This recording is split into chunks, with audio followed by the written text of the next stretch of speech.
الحمد للہ رب العالمین والصلاة والسلام علی رسولہ الانبیاء والمرسلین اما بعد فاعوذ باللہ من الشیطان الرجیم بسم اللہ الرحمن الرحیم۔ آج کے ہمارے بیان کا موضوع ہے سورہ یاسین کے فضائل۔ ہم یہاں پر سورہ یاسین کے 10 فضائل کا ذکر کریں گے جو مختلف احادیث میں آئے ہیں۔ حضرت سیدنا معقل بن یسار رضی اللہ تعالی عنہ سے روایت ہے کہ سرکار دو عالم حبیب پروردگار صلی اللہ تعالی علیہ وآلہ وسلم نے فرمایا، سورہ یاسین قرآن کا دل ہے، جو اسے اللہ عز و جل کی رضا اور آخرت کی بہتری کے لیے پڑھے گا اس کی مغفرت کر دی جائے گی۔ حضرت سیدنا انس رضی اللہ تعالی عنہ سے روایت ہے کہ رسول اکرم نور مجسم صلی اللہ تعالی علیہ وآلہ وسلم نے فرمایا، بے شک ہر چیز کا ایک دل ہے اور قرآن کا دل سورہ یاسین ہے، اور جو ایک مرتبہ سورہ یاسین پڑھے گا اللہ تعالیٰ اس کے لیے 10 مرتبہ قرآن پڑھنے کا ثواب لکھے گا۔ حضرت سیدنا ابن عباس رضی اللہ تعالی عنہ سے روایت ہے کہ نبی اکرم نور مجسم سرکار دو عالم صلی اللہ تعالی علیہ وآلہ وسلم نے فرمایا، میری خواہش ہے کہ سورہ یاسین میری امت کے ہر انسان کے دل میں ہو۔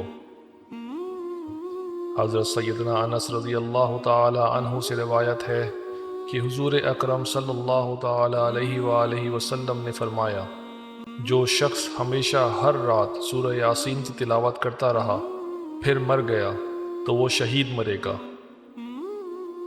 حضرت سیدنا عطا بن ابو رباح رضی اللہ تعالی عنہ سے روایت ہے، شہنشاہ مدینہ سرور قلب و سینہ صلی اللہ تعالی علیہ وآلہ وسلم نے ارشاد فرمایا، جو شخص دن کی ابتدا میں سورہ یاسین کی تلاوت کرے گا اس کی حاجات پوری کر دی جائیں گی۔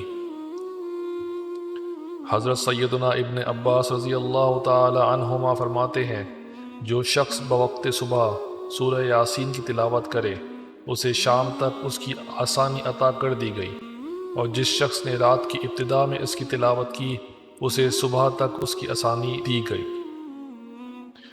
حضرت سیدنا جابر بن سمورہ رضی اللہ تعالی عنہ سے مروی ہے، فرماتے ہیں حضور پاک صاحب لولاق صلی اللہ تعالی علیہ وآلہ وسلم صبح کے وقت سورہ یاسین کی تلاوت فرمایا کرتے تھے۔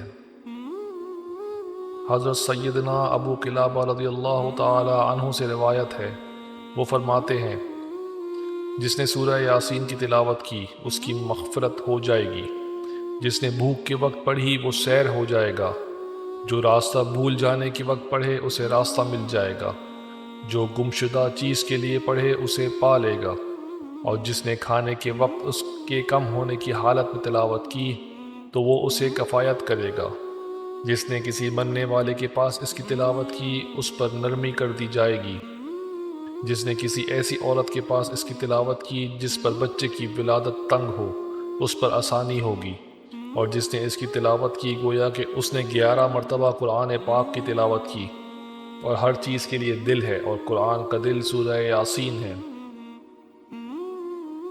حضرت سیدنا ابو جعفر محمد بن علی رضی اللہ تعالی عنہ سے روایت ہے، فرماتے ہیں، جو شخص اپنے دل میں سختی پائے تو وہ ایک پیالے میں زعفران سے یاسین والقرآن الحکیم لکھے پھر اسے پی جائے، انشاءاللہ عز و جل اس کا دل نرم ہوگا۔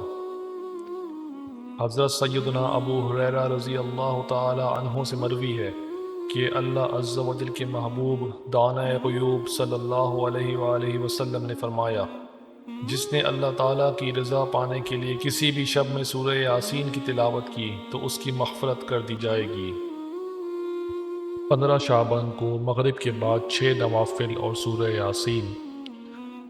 معمولات اولیاء کرام سے ہے کہ مغرب کی فرض و سنت وغیرہ کے بعد 6 رکعت نفل 2 رکعت کر کے ادا کیے جائیں۔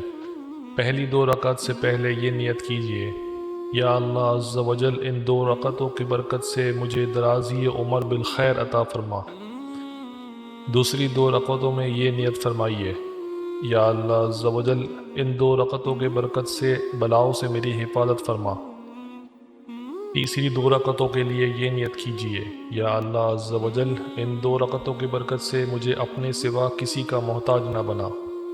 ان 6 رکعتوں میں سورہ فاتحہ کے بعد جو چاہے وہ سورت پڑھ سکتے ہیں۔ بہتر یہ ہے کہ ہر رکعت میں سورہ فاتحہ کے بعد 3 بار سورہ اخلاص پڑھ لیجئے۔ ہر 2 رکعت کے بعد 21 بار قل هو اللہ احد پوری صورت یا 1 بار سورہ یاسین پڑھیں، بلکہ ہو سکے تو دونوں ہی پڑھ لیجئے۔ یہ بھی ہو سکتا ہے کہ کوئی ایک بلند آواز سے سورہ یاسین پڑھے اور دوسرے خاموشی سے خوب کان لگا کر سنے۔ اس میں یہ خیال رہے کہ دوسرے اس دوران زبان سے سورہ یاسین بلکہ کچھ بھی نہ پڑھیں۔ اور یہ مسئلہ خوب یاد رکھیے کہ جب قرآن کریم بلند آواز سے پڑھا جائے تو جو لوگ سننے کے لیے حاضر ہیں ان پر فرض عین ہے کہ چپ چاپ خوب کان لگا کر سنیں۔ انشاءاللہ عز و جل رات شروع ہوتے ہی ثواب کا انبار لگ جائے گا۔ ہر بار سورہ یاسین کے بعد دعائے نفس شعبان بھی پڑھیے۔ اللہ تعالیٰ سے دعا ہے کہ وہ ہمیں سورہ یاسین کی تلاوت کرنے اور سنتوں پر عمل پیرا ہونے کی توفیق عطا فرمائے۔ آمین بجاہ النبی الامین وصلی اللہ تعالی علیہ وسلم۔